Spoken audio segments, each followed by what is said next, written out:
Take a network break. I'm Drew Conry Murray. And I'm Jonna Johnson. Help yourself to a holiday-themed virtual donut as we shake some boxes under the Christmas tree to see what news might fall out. Jonna, what are we covering today? Well, we've got a couple of red alert security warnings, some announcements from Extreme and Nokia, and an awful lot of advanced chip news from Google, Apple, Broadcom, and more. All right, everybody's getting chips for Christmas this year. Jonna, let's start with our red alerts. So the first one is a remote authentication bypass that allows admin access to Ivanti Cloud Services appliance. To put this in context, there were 77 CVEs of CVSS 9.5 or higher that were published in the week ending December 11th. That's an awful lot of red alerts. We think one of the top ones is the level 10 authentication bypass exploit that was found in the Ivanti Cloud Service appliance, CSA. Ivanti is supposed to be a secure communications gateway for Ivanti tools from customer networks to its cloud, but the exploit, which is 2024-11639, allows remote attackers to get administrative access without authentication. It affects CSA versions 5.0.2 and below. The fix is to upgrade to 5.0.3, and we've got a couple of links in there. Now, I feel like Ivanti also went through the ringer earlier this year with some really bad CVEs. So it looks like they're back for their another turn. Yeah, and I am just not all that sure that people should be using them generally until they get their house in order. But that's certainly not a decision for me to make on behalf of our listeners, just something to draw their attention to. Yes, and just to reassure you, we are not covering all 77 of those 9.5 or higher. Yeah, we'd be here all CVEs. day, right? All day. Just one more before we get into the news. The open source wireless router OpenWRT has a pair of vulnerabilities, including a 9.3 rated software vulnerability. When used together, they can enable a supply chain attack that would allow attackers to provide malicious firmware updates signed with legitimate keys. The OpenWRT project has instructions for running a software upgrade to fix this. We've linked that in the show notes. So if you are using this just in a lab or even somewhere in production, or at least on the public internet, you want to go take a look at that, grab the link in the show notes. But Johnny, you've got some even more cybersecurity news, although we're getting away from our CVEs. Yes, well, I'll just wrap up. If you're going to be Googling it, that CVE is 2024-54143 if you need to search on it.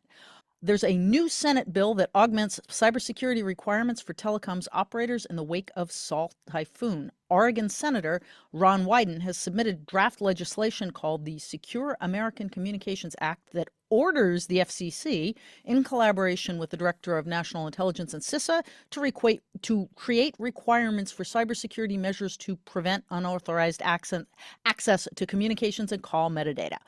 It further requires telcos to implement these cybersecurity measures to meet the requirements.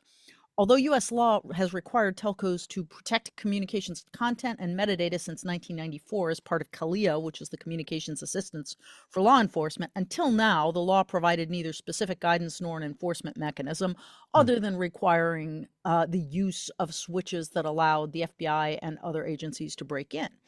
If the law passes in its current form, telcos will have to implement whatever the FCC in future specifies, test their systems annually for vulnerabilities, patch everything, and document everything they found, as well as contracting for annual independent compliance audits, documenting any non-compliance findings, remediating them, and wait, one more documentation, documenting the remediation. This sounds like a big fierce announcement, but my reaction to reading it was kind of like big whoop. You got to remember that telcos are publicly traded companies, and the SEC has put most of these requirements in place for public firms starting last year, which is right around the time we started finding out about Salt Typhoon, and I suspect, although I am speculating, that those two are related. Also, there's the question of how viable this bill is given the anticipated anti-regulatory mindset of the incoming administration. One of our analysts had said, well, the big difference with the proposed regulation is that the SEC is saying, make your own policies and follow them, which is fairly loose, where the Senate is saying, do the specific cybersecurity things the FCC says to do and prove you've done them. So it is meaningfully stronger. I don't know. Drew, what do you think? This is kind of like the punishment you get where it's like, all right, we need you to keep your stuff secure. We're not going to tell you how. We're not necessarily going to make you jump through a lot of hoops and trust that you're going to do it. If you fail spectacularly, which it seems like the telcos have, that's when they start to turn the screws and say, all right, we're going to start making you do more documentation. I don't know what the FCC is going to propose. And you're right, given the new administration, even if this law passes, the FCC could be very hands off with any cybersecurity requirements it puts in place. Frankly, I'd rather see, recommendations coming from CISA than the FCC. I think they've got a better grasp on, essentially best practices, which God, if they're not doing that already, that's what they should be doing. So I'm kind of with you, big whoop. This feels more to me like something must be done, and so Yeah. that's what we're getting. But that said, if you work in the cybersecurity department of a telco, or you are one of the big name consultants that does these kinds of audits, that's probably something to keep in mind. Keep your eye on for 2025 and beyond. Yeah, absolutely. It's always these kind of measures are always good news for security vendors, auditing companies, and so on. Whether it's actually going to lead to better security, I wouldn't bet on it. All right, let's move on to some product news. On December 9th, Extreme released Platform One. This is a management and automation platform that engages LLMs and other forms of AI to provide a unified platform for managing network and security functionality, plus licensing, inventory, and support. So it's going to include conversational, interactive, and autonomous AI agents. And these agents should work across your networking, your security, and your business teams. I got a briefing from Extreme, and they made a big deal about how this also incorporates business things. So, for example, on the operations side, if the network ops teams gets an alert in a dashboard, they can click on an AI icon, and that'll trigger the AI to troubleshoot the problem and make a recommendation. They also say they'll have AI agents that work behind the scenes to provide anomaly detection and remediation. For instance, AI agents should be able to automate routine tasks like onboarding a new branch site. As I mentioned, Extreme is also touting this tool for the business side of the house, so procurement and finance teams. They say these teams will be able to get dashboard views into relevant information around things like subscriptions, licensing, your inventory, what spare parts you have, what you might need, and also they can perform tasks around adding, renewing, and managing Extreme contracts and licensing. So, Jana, a lot here. Any thoughts out of the gate? Well, I think the first thing that I would highlight is I actually do think it's a fairly big deal to stress the whole business component, because in a way, what Extreme is doing here is sort of forcing via tooling the integration and desiloization of two famously siloed organizations, the networking tech side of the house and the procurement side of the house. Mhm. And in a lot of organizations, what happens is a technical selection process that happens. The technical folks decided what they want, what they need, what they're going to be doing. Then they throw it over to procurement to negotiate, and procurement hasn't a clue. And that lack of clue continues going forward. So the procurement team comes back and says, "Hey, how many licenses do we need? What version are we running?" And the network team has to go running around, getting that for them. And Mhm. here, Mhm. the procurement and finance teams can take a quick look. That's actually sort of super helpful. That said, Drew, I think you pointed out it's not really GA until next year, late next year, with no pricing details. I think it's farther along internally than they're necessarily making it seem for customers, but from a customer's perspective, it won't be real till you can buy it and kick the tires. Yeah, exactly. I'm always a little suspect of AI announcements coming out of any vendor. To me, this announcement feels like, partly a statement of intent from Extreme about this product release. It's meant to signal to customers and potential customers that they have an AI strategy. I think part of that signaling is to keep current customers where they are and not stray to another vendor also selling a beautiful AI story, and also maybe to lure potential customers in who are looking for a platform approach. I do think, as you mentioned, this is the first networking company I've heard talk about trying to integrate that procurement side of the house. So I do think that's potentially an interesting differentiator that Extreme could lean into. And I do think they have, some of the pieces in place to actually maybe build out a functioning and capable AI system. Of course, there's always caveats with that, but they've already built out, cloud infrastructure to manage your wired and wireless Extreme gear via the cloud, which means they have presumably a huge data lake. If they've done their modeling well, that's a lot of data they can use to train an AI and also potentially make it effective in an extreme environment. So, this is definitely for me a wait and see, but I do feel like Extreme could actually pull this off, again, with the big caveat if they've done everything right.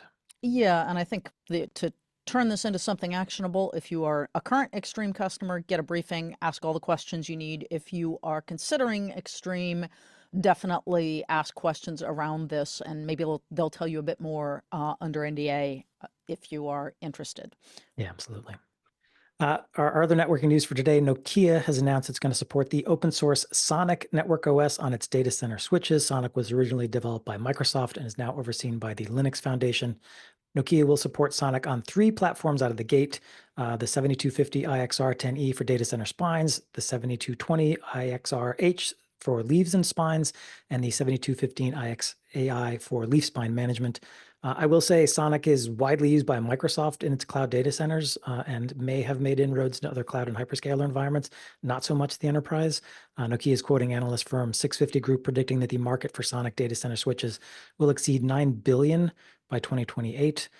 So, it's a decent piece of pie that I think Nokia wants a slice of. Frankly, it's interesting to me because Nokia has been working hard to promote its own SR Linux network OS.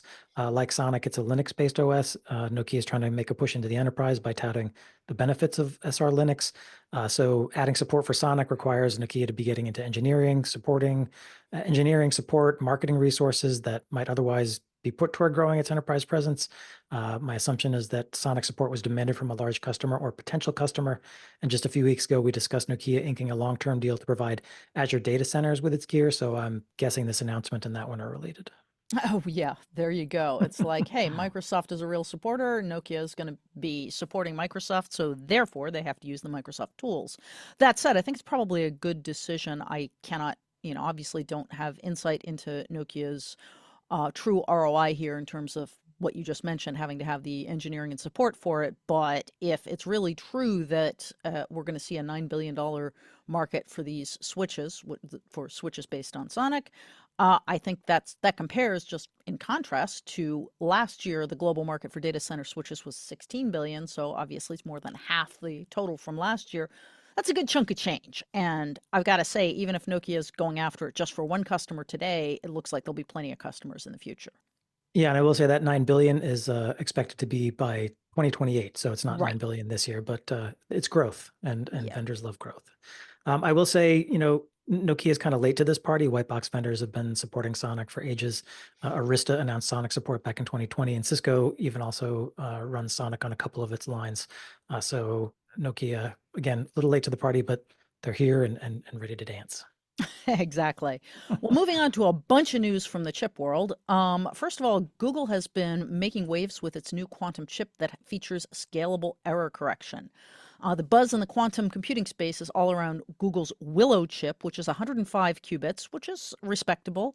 And Google says can scalably reduce error correction requirements, which doesn't sound like a big deal, except that if you understand with qubits, they're inherently noisy because they don't maintain state very well.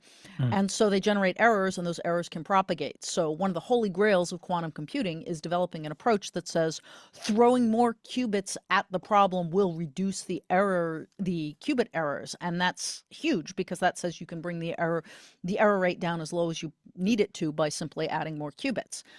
Google says it has accomplished this with Willow, which uses logical qubits, which is one of approximately a dozen, depending on who's counting, different approaches to instantiating qubits physically.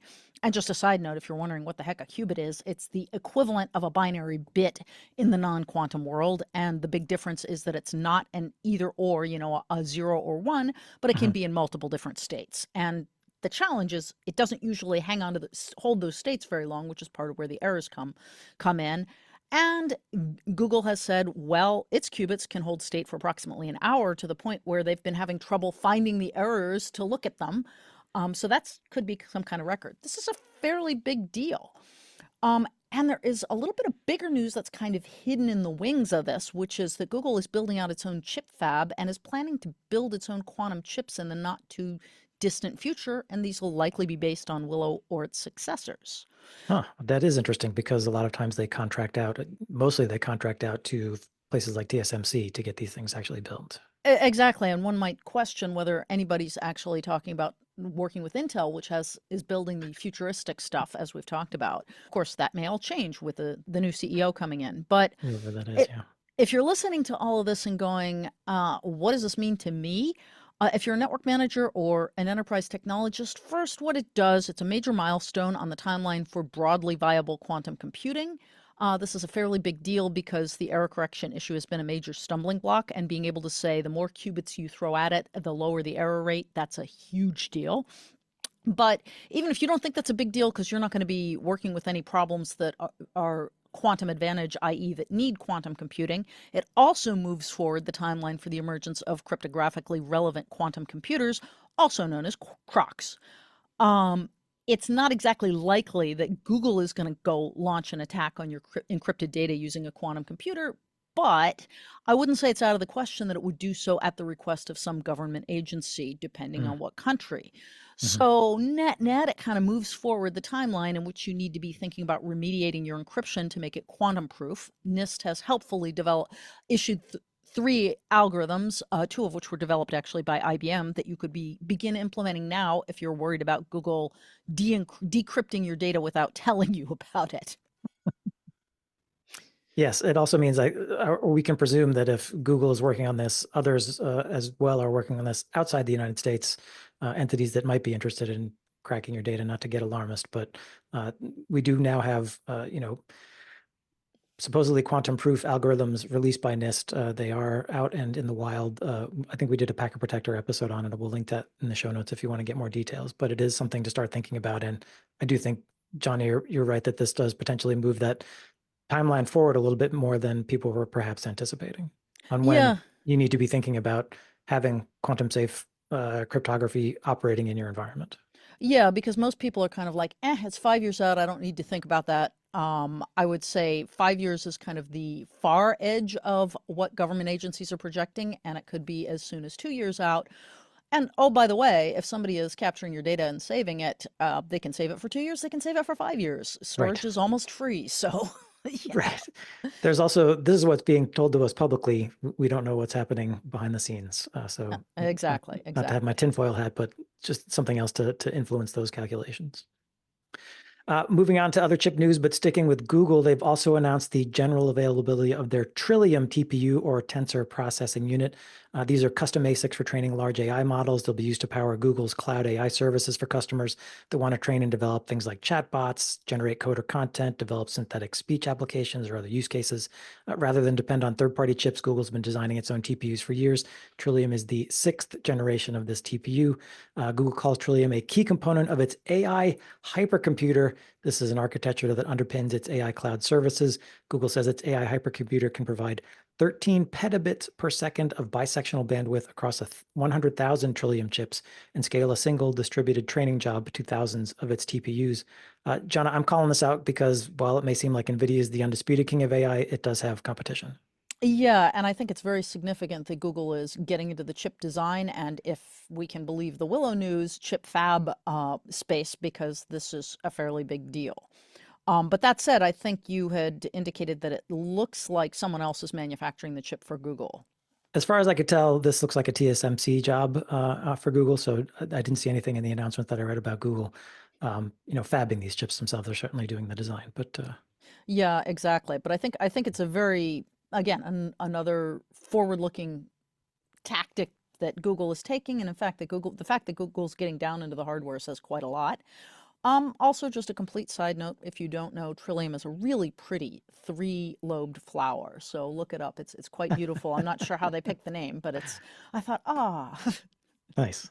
One other note, Google's saying that its ASIC design, which is designed for AI workloads, is superior to GPUs, which were built for graphics and happen to be also applicable to the kind of computational work that AI does. I think at this point, very few people are worried about that distinction. They just need to get AI projects off the ground. I do think that as the industry matures, organizations may have to take more time to discern whether a TPU or a GPU is right for whatever job they're using, and that could eventually start to bite into NVIDIA's market. I don't know that Google's ever going to start selling these chips to third parties. I suppose it could, but I think in general it means that for NVIDIA, one, they've got competition, which two, in the long term means prices may start coming down. Yep, completely agree. And then we're moving on to even more chip news with Apple and Broadcom. They're going to be partnering on AI chips. Apple has apparently tapped Broadcom to help it develop an AI processor for servers. And one of the reasons it's cited for the partnership is that Apple wants to reduce its reliance on NVIDIA processors. So, sort of back to your theme, Drew, of NVIDIA's got competition here. Once again, it looks like it's TSMC that's involved in the manufacturing of these chips. Any further thoughts on that? No, I assume, for folks that are thinking about, AI as being critical to their business, like the hyperscalers, big companies like Apple, they may start to think more seriously about the benefits they can get of custom chips as opposed to going off the shelf. So again, yeah, just more competition on the horizon for NVIDIA. Also a win for Broadcom, which ties into our next story, which is Broadcom announcing its Q4 and full year results. For the quarter, Broadcom's revenues were 14 billion, up 51% versus this time last year, with a net income of 4.3 billion. For the full year, fiscal 2024, Broadcom had revenues of 51.6 billion, up 44% versus last year, with a net income of $5.9 billion. Now, if you're guessing that Broadcom's going to be crowing about AI as part of that revenue gain, you'd be correct, but that's not the only thing. Software accounted for almost half of Broadcom's revenue in 2024, coming in at 21.5 billion in revenue, up 181% versus 2023. I know Broadcom really made a lot of folks mad in the IT community for the way it handled it, VMware post-acquisition, but it's also generated astonishing revenues. If that revenue trend continues, you can understand why Broadcom was willing to endure complaints and maybe why it took the actions it did. Yep. And on the semiconductor business unit, the news is good, but certainly nowhere near as eye-popping. Full year revenue was 30.1 billion, up 7% versus last year. And the CEO, Hock Tan, says that AI contributed 12.2 billion to that total, and that AI revenue by itself was up 220%, driven by sales of its XPUs and Ethernet. Yep. Okay, I guess this may seem like one long theme of NVIDIA bashing. It's not intended to be that, but NVIDIA was hit with an antitrust investigation in China. China is now actively pushing back on Biden administration efforts to reduce export of the most advanced U.S. technology to China and has launched an antitrust probe against NVIDIA. Specifically, China's State Administration for Market Regulation, SAMR in English, has begun investigating NVIDIA's 6.9 billion acquisition of Mellanox from earlier this year. Mellanox provides InfiniBand interconnects that power more than half of the world's top 500 supercomputers. And separate note, China is tightening controls on the export of several elements critical to chip manufacturers, such as gallium and germanium. This got a lot of news play last week because people were saying, "Oh no, these rare elements are going to be, harder to get." It turns out that there are an awful lot of sources outside of China, so I think this is just all part of a general battening down the hatches and preparing for tariff wars. Yeah, I don't know that China could do anything about the acquisition of Mellanox that already happened. This does seem to be, to me, an effort by China to say, okay, US, you want to play hardball, we'll find ways to play hardball. One of the ways we'll do that is to launch lawsuits against, sort of champions in the industry based on the US. NVIDIA is a prime target. So that sucks for the folks at NVIDIA. Yeah. But it's these days impossible to kind of separate out, global politics from technological development. Yeah, and this is of course the fundamental challenge with global supply chains. They do depend on goodwill outside the country, and certainly that's not always the case there. And we'll see how that evolves if the incoming administration just actually makes good on its promises to slap 100% tariffs on anything that's coming from China. And I think that kind of wraps up what we've got. Drew, where are people going to find you? I'm on Blue Sky, Drew_CM. I'm also blogging at packetpushers.net. Jonna, how about you? Best way to find me is at my company, nemertes.com, NEMERTES.com. You can also hit me up on LinkedIn. I'm under my full name there, Jonna Till Johnson. And we would always love to hear from you. Please send us some follow-up. We love to read it. We discuss it, and we take it very seriously. So that's packetpushers.net/FU. Yep, we always love to hear from you. Just a note, this is our final show for 2024. Thank you for being with us for a year of tech news analysis. We wish you happy holidays and a happy new year, and maybe a real donut or two to tide you over until the virtual donut shop reopens in 2025. Thanks for listening.